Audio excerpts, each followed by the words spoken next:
Con Sentido Común, el programa de Marcelo Fernández. Estamos en Consentido Común, seguimos en CNN Radio hasta las 10 de la mañana, son ahora las 8:46. En todo este lío, a lo mejor muchos de ustedes perdieron de vista lo que está pasando en el sector energético.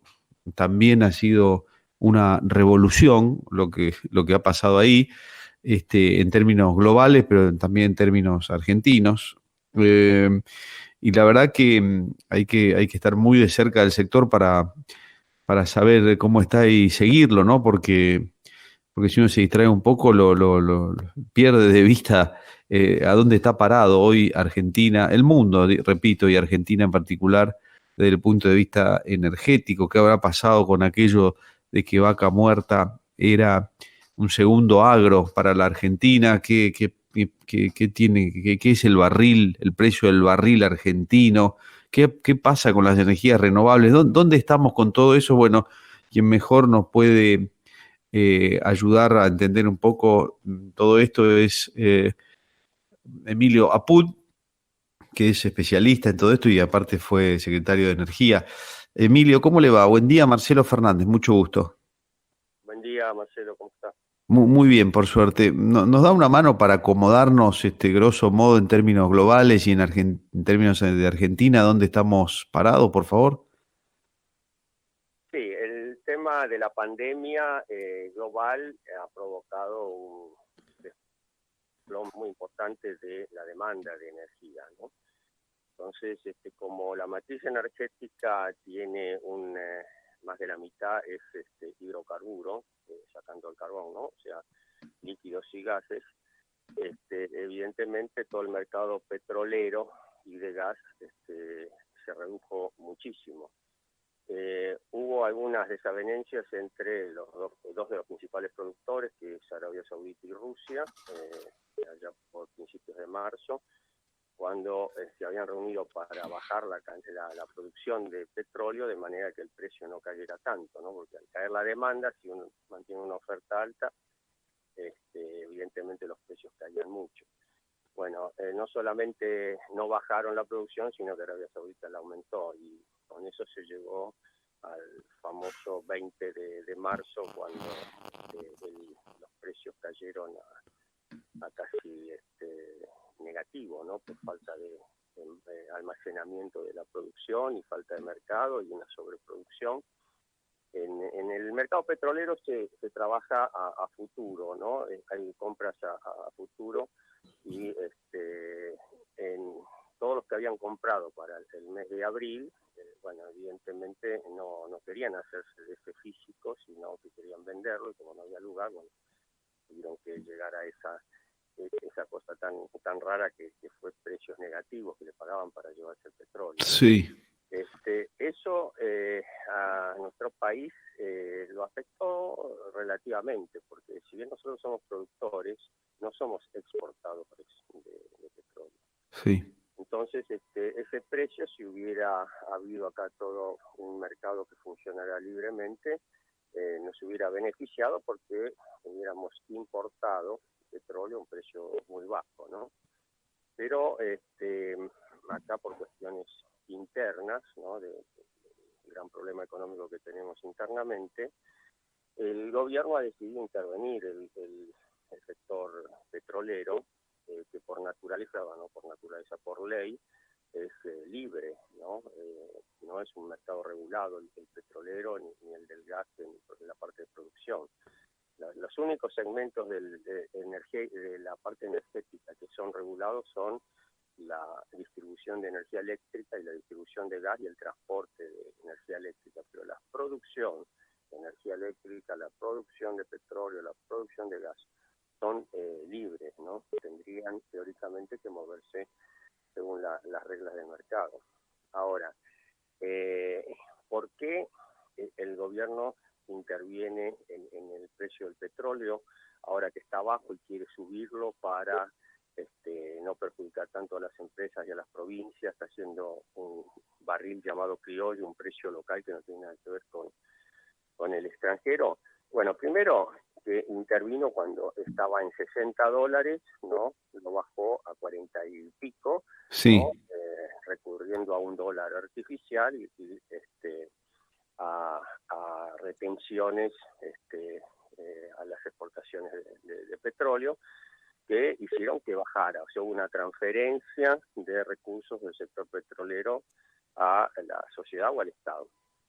Entonces, ahora que se cayó todo, bueno, tienen la justificación de decir, bueno, ahora vamos a intervenir. Antes era para ayudar a los usuarios, ¿no? Bajando el precio del petróleo artificialmente. Ahora vamos a salvar a las empresas y a las provincias subiéndolo para que, bueno, en el caso de las provincias, hay 8 o 9 provincias petroleras que muchas de ellas dependen prácticamente de las regalías petroleras, ¿no? Imagínense que ha caído la demanda de petróleo interna, de derivados de petróleo interna, en un 60-70%, y encima los precios eran bajos y, bueno, estaban en el peor de los escenarios. Uh-huh. Entonces, el gobierno ahora pone otra vez un barril artificial, que tiene mucho de político, ¿no? Porque tenía mucha presión el gobierno central de las provincias petroleras, y no nos olvidemos que las provincias petroleras aportan aproximadamente 20 y pico de senadores, ¿no?, al Congreso, que presionaban, sobre todo en estos momentos en que tiene el gobierno que sacar leyes que la oposición no acepta, y bueno, no se podían dar el lujo de tener minoría en el Senado, ¿no? Entonces, Emilio, ¿eso es más por eso o es más para sostener, o es un mix para sostener también a algunas empresas, o para mantener alguna motivación de que se siga adelante con la actividad, que es lo que formalmente se dijo? pero por decreto uno puede fijar un precio, ¿no? 45, 50, 60, lo que quiera. Pero lo que no puede fijar por decreto es el consumo. Si el Claro. consumo está bajo, ¿no? ¿En qué nivel de caída tiene el consumo eléctrico, por Llegó a ejemplo? estar a un tercio, ahora se está recuperando un poco, a un tercio de lo normal. Entonces, si nosotros quisiéramos compensar completamente a las empresas y a las provincias, o si el gobierno quisiera hacerlo, tendría que multiplicar por 3 el precio para compensar la caída de volumen. ¿Sí? Ahora, Sí. ¿quién va a pagar la diferencia entre un barril, digamos, de $100, ¿no?, para dejar tranquilos a las empresas y a las provincias, si tiene congelado el precio del producto final, que es el combustible, ¿no? Es un tema complejo, porque ahora, insisto, yo soy completamente contrario a la intervención del gobierno en un mercado que por ley... Coincidimos en eso. Bueno, yo pienso que ni en las buenas ni en las malas, tiene que estar que más o menos eso fluctúe. Pero en este caso, bueno, fue necesario. Ahora, si el precio de las naftas que estamos pagando ahora, ¿no?, se cubre con el precio del barril de 35, 30, 35 dólares, ¿sí? Si ahora ponen un precio obligatorio de 45 dólares a la principal materia prima que entra en las refinerías, ¿sí? O sea, es una fábrica, una industria que recibe un producto, ¿no? Casi el 75% de todo es lo que entra, ¿no?, el petróleo. Después se le agrega mucha energía para producir el craqueo adentro y sacar los productos, los combustibles, ¿no?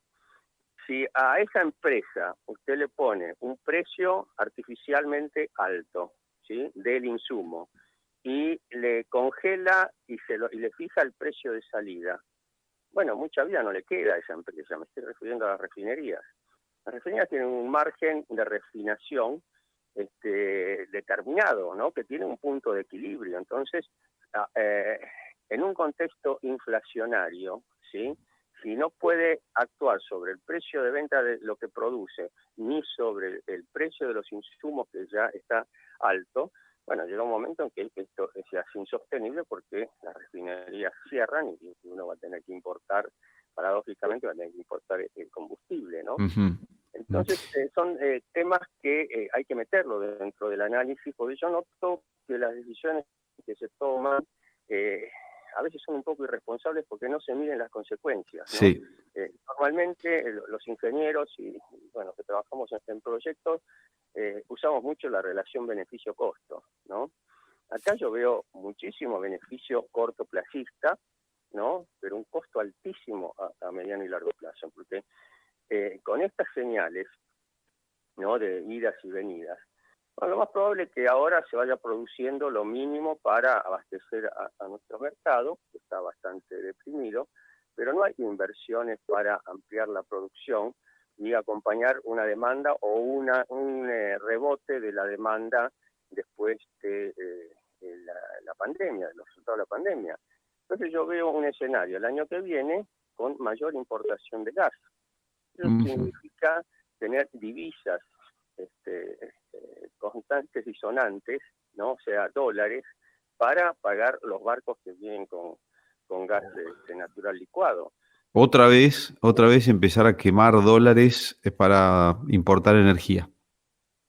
Pero si es la misma película, Marcelo, fíjese que durante 12 años tuvimos la política de congelamiento de precios del gas, de la electricidad, de los combustibles, de fijación artificial del precio en boca de pozo del petróleo y gas. ¿A qué llegamos? A más de 80 barcos o 90 barcos anuales de importación, que son miles de millones de dólares, a cortes de energía eléctrica, a falta de inversión en generación. Fue un desastre. Nos tenemos que acordar a qué había llegado el sector energético en el año 2014, 2015. Pero estamos repitiendo exactamente los mismos errores, Emilio. Claro, ahora, qué sé yo, una esperanza hay que, bueno, que el presidente o que el Ejecutivo esto lo ponga como una emergencia y esté convencido que dentro de un mes se vuelve a la normalidad. De hecho, el tema del barril criollo es hasta el 31 de diciembre, bueno, qué sé yo. Pero normalmente los políticos y los gobernantes se engolosinan con estas facilidades para intervenir en la actividad económica, ¿no? Y entonces empiezan a aparecer gente, he escuchado del lado del Instituto Patria, que les gustaría estatizar a Edenor, Edesur, les gustaría comprar las acciones que están en manos privadas de YPF, o sea, es una irresponsabilidad tremenda, porque nuestro país va a estar en una crisis muy grave, ¿no? Porque no va a tener de dónde financiar su vida, su actividad económica. Y hay gente que está pensando en gastar plata en lugares donde puede gastarla otro y además beneficiarse con eso, porque hay que saber que toda la actividad energética que está en manos privadas, ¿no? El 90% está en manos privadas, le genera al Estado una renta espectacular, ¿no? Tanto en regalías como en impuestos a las ganancias, como retenciones, con todo eso. Sí, tengo un amigo, Emilio, a propósito de lo que usted está diciendo, que ayer charlando en un chat dice, gente ignorante que no entiende el alcance de sus decisiones. Y me da la impresión que un poco pasa eso, ¿no? Eso, sí. En síntesis, habría que buscar la palabra en el diccionario de responsabilidad o irresponsabilidad, no tener conciencia de las consecuencias de los actos, de las decisiones que uno toma, ¿no? Le hago una pregunta. Recién usted mencionó Edenor, Edesur. Yo le puedo agregar EPE, que es la empresa provincial de la energía. Tienen caída de recaudación de 50%, probablemente un poquito más, un pelito menos. ¿Qué puede pasar con eso? Caída de demanda, caída de recaudación fundamentalmente. ¿Qué puede pasar con el sistema eléctrico argentino? En el caso de Santa Fe tenemos una estatal, pero las privadas deben estar con niveles de recaudación parecidos, me imagino. Mire, el sistema de concesiones para la distribución, las únicas dos que todavía están en manos del Estado Nacional son Edenor y Edesur. El gobierno anterior las quiso pasar a la provincia de Buenos Aires y la ciudad de Buenos Aires, pero bueno, ahora dio marcha atrás y lo tiene el gobierno nacional.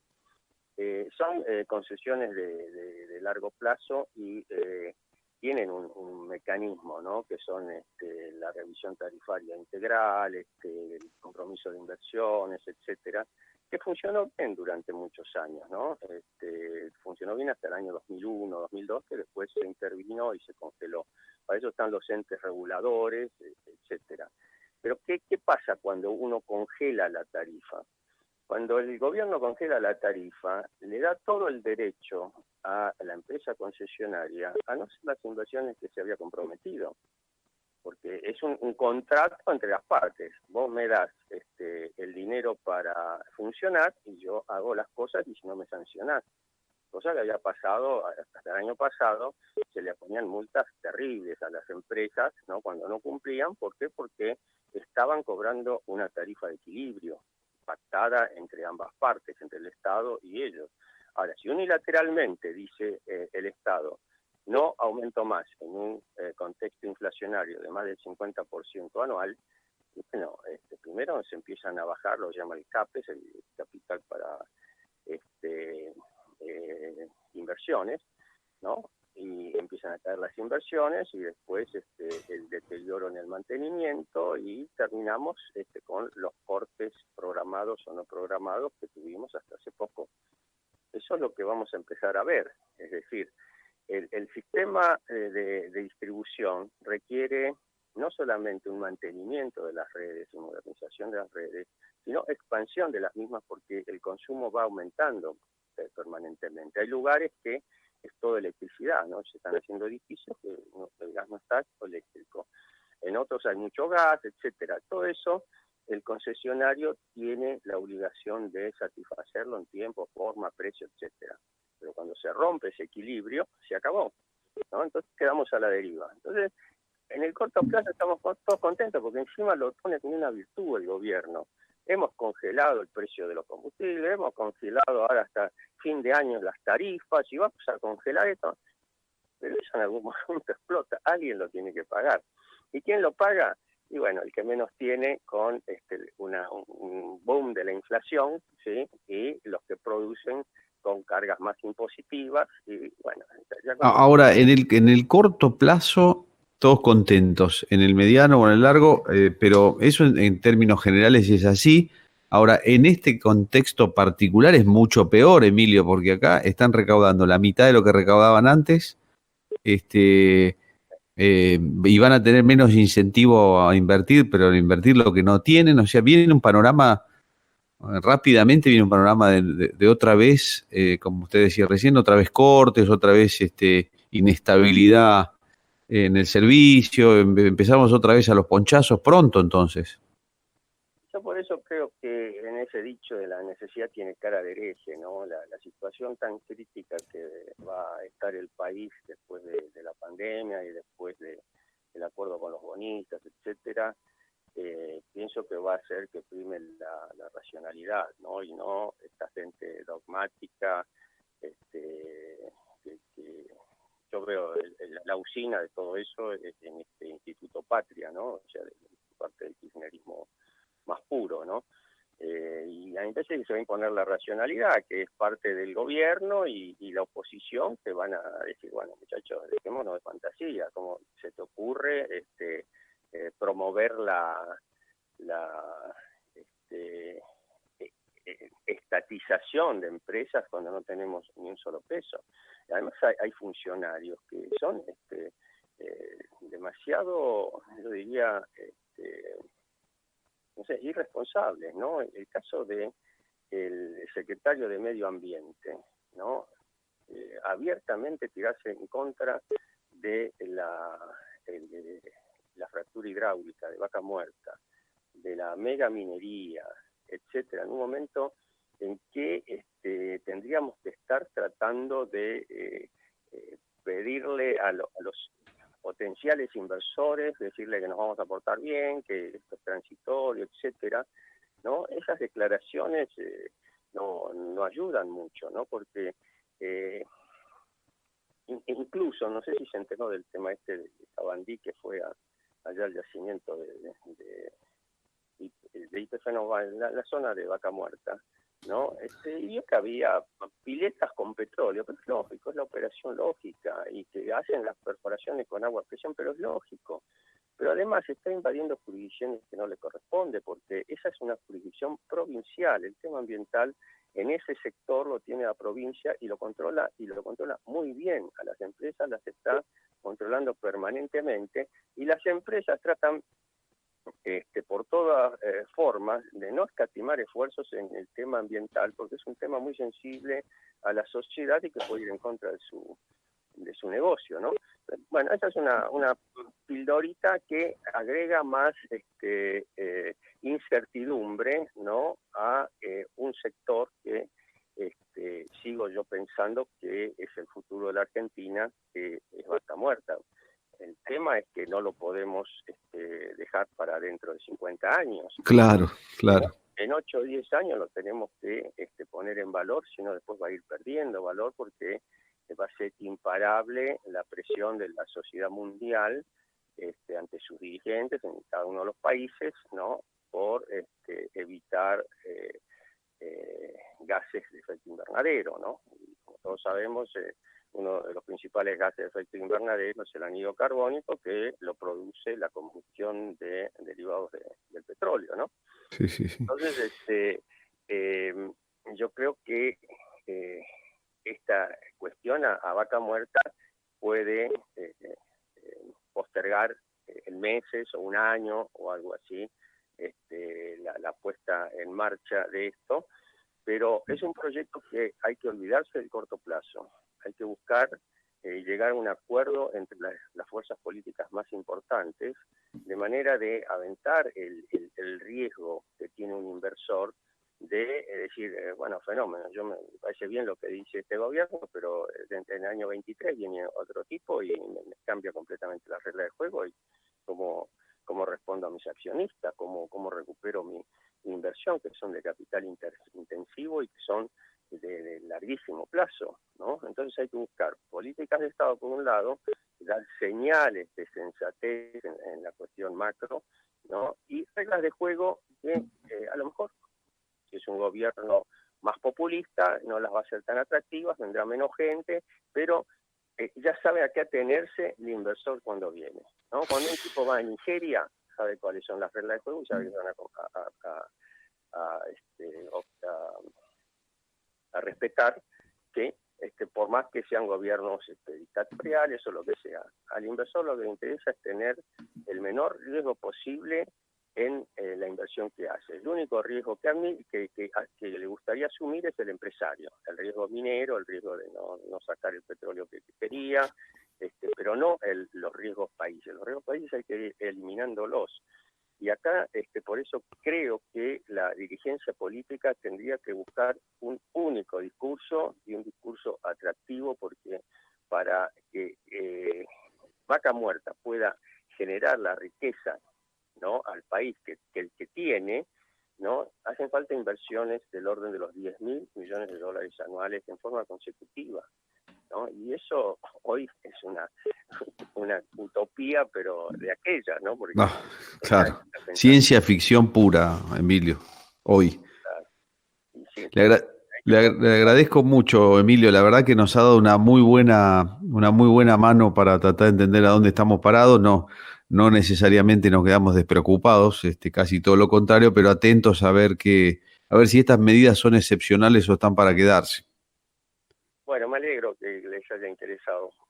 Muchas gracias, como siempre, amable con nosotros. Le dejo un saludo cordial. Adiós. Adiós, hasta luego.